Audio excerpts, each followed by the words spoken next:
ఘటనపై సీఎం రేవంత్ రెడ్డి ఆరా తీశారు. నిర్మాణంలో ఉన్న కూలిపోయిన గోడ కూలి 7 మృతిపై సీఎం దిగ్భ్రాంతి వ్యక్తం చేశారు. ఘటనపై అధికారులను అడిగి వివరాలు తెలుసుకున్నారు. గాయపడిన వారికి సరైన వైద్య చికిత్స అందించాలని అధికారులను ఆదేశించారు. బాధ్యులపై కఠిన చర్యలు తీసుకోవాలని ఆదేశించారు. కుండపోత వర్షం వల్లే గోడ కూలినట్లుగా అధికారులు సీఎంకి తెలిపారు.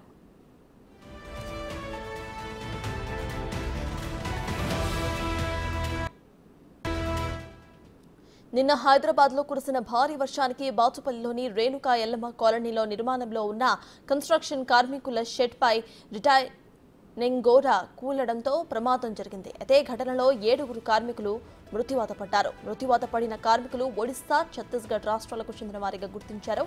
పోలీసుల తీరు వల్ల మృతుల సంఖ్య పెరిగిందన్న విమర్శలు కూడా వస్తున్నాయి. అయితే గోడ కూలిన కాసేపటికే సహాయక చర్యల్లో పాల్గొనేందుకు స్థానికులు వచ్చినా పోలీసులు అనుమతించలేదు. ఘటనా ప్రాంతానికి ఎవరిని కూడా అనుమతించకుండా లోపల ఏం జరిగిందో బయటకు తెలియనీయకుండా చేశారు.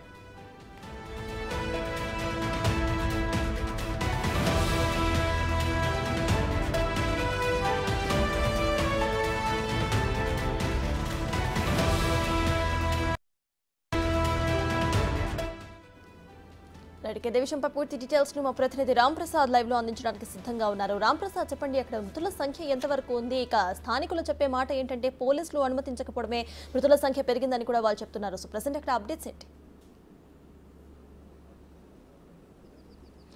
అవును సత్తాజ్, మనం చూసినట్లయితే నిన్న జరిగినటువంటి ప్రమాదం ఏదైతే ఉందో బాచుపల్లిలో ఘటనా స్థలంలో మనం ఉన్నాం. నిన్న జరిగినటువంటి ఈ ఘటనా క్రమంలో అయితే సాయంత్రం సమయంలో వర్షం కురిసిన వెంటనే, అంటే వర్షం సుదీర్ఘంగా గంట పాటు వర్షం కురిసిన అనంతరం ఇది ఏదైతే కన్స్ట్రక్షన్ కంపెనీ రైస్ కన్స్ట్రక్షన్ కంపెనీకి సంబంధించినటువంటి 30 అడుగుల రిటర్నింగ్ వాల్ అయితే ఒక్కసారిగా కుప్పకూలడం జరిగింది. కుప్పకూలిన ఘటనలో అయితే ఇక్కడ బిల్డింగ్ సెంటరింగ్ వర్క్ చేసేందుకు వచ్చినటువంటి కార్మికులు అందరూ కూడా ఇక్కడ నివాసం ఉంటారు. ఎందుకంటే ఇప్పటికే ఇది 5 అంతస్తులకు పర్మిషన్ తీసుకుంటున్నామని చెప్తున్నప్పటికీ కూడా అనుమతులు లేవని చెప్పేసి గతంలో హెచ్ఎండిఏ కానీ ఇటు జిహెచ్ఎంసీ మున్సిపల్ అధికారులకు చాలామంది స్థానిక ప్రజలు కంప్లైంట్ కూడా చేయడం జరిగింది. ఈ క్రమంలో నిన్న జరిగినటువంటి ఈ యొక్క ఘటనలో 7 మృతి చెందడం జరిగింది. ఒడిశాకు సంబంధించినటువంటి 4తో పాటు ఛత్తీస్గఢ్కు సంబంధించినటువంటి ఒకే కుటుంబానికి చెందినటువంటి 3 కూడా ఈ యొక్క ఘటనలో మృతి చెందడం జరిగింది.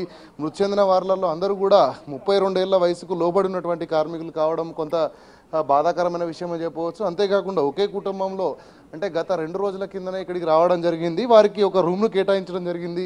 రూమ్ను కేటాయించిన అనంతరం అక్కడ ఉన్నటువంటి భార్య, భర్త, 4 సంవత్సరాల కుమారుడు నివాసం ఉంటున్నటువంటి ఆ రూమ్ పై కూడా ఈ యొక్క వాల్ కూలడంతో అక్కడికక్కడే మృతి చెందినట్లయితే మనకు స్థానిక ప్రజలు తెలుపుతా ఉన్నారు. మనం చూడవచ్చు నిన్న సాయంత్రం 5:30 ప్రాంతంలో వర్షం ఒకసారిగా బీభత్సం సృష్టించిన నేపథ్యంలో అయితే వర్షం పూర్తయిన అనంతరం 6:30 నుంచి 7 మధ్యలో మాత్రం ఇక్కడ ఈ ప్రమాదం జరిగినట్లు తెలుస్తూ ఉంది. ప్రమాదం జరిగినటువంటి తీరును మనం ఒకసారి గమనించినట్లయితే ఈ వాల్ ఏదైతే ఉందో ఈ వాల్ ప్రధానంగా ఆ కన్స్ట్రక్షన్ సైట్కి సంబంధించి ఆల్రెడీ ఒక వాల్ ఉంది. ఆ వాల్కు అనుబంధంగా మరొక 30 ఫీట్ల వాల్ని ఏర్పాటు చేయడం జరిగింది.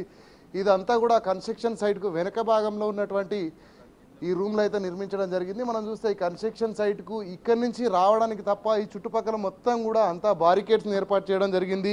కార్మికులను ఇక్కడ 24 గంటలలో సుమారు 18 గంటలకు పైగా పనులు నిర్వహిస్తూ వారిని ఉపయోగించుకుంటున్నటువంటి కన్స్ట్రక్షన్ సంస్థ వాళ్ళు రావడానికి వెళ్ళడానికి అయితే మనం ఇక్కడ విజువల్స్ ద్వారా చూడవచ్చు.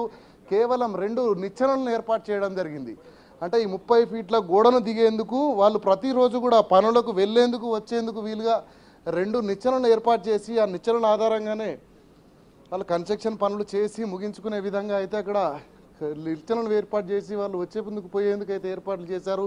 ఇది చాలా బాధాకరమైన విషయం అని చెప్పవచ్చు. ఎందుకంటే సుమారు 200కు పైగా కార్మికులు పనిచేస్తున్నటువంటి ఈ సైట్లో అయితే ఇట్లా ఎక్కేందుకు దిగేందుకు కనీసం ఏంటంటే 200 మంది కూడా అక్కడ నిచ్చెన చూస్తున్నాం మనం.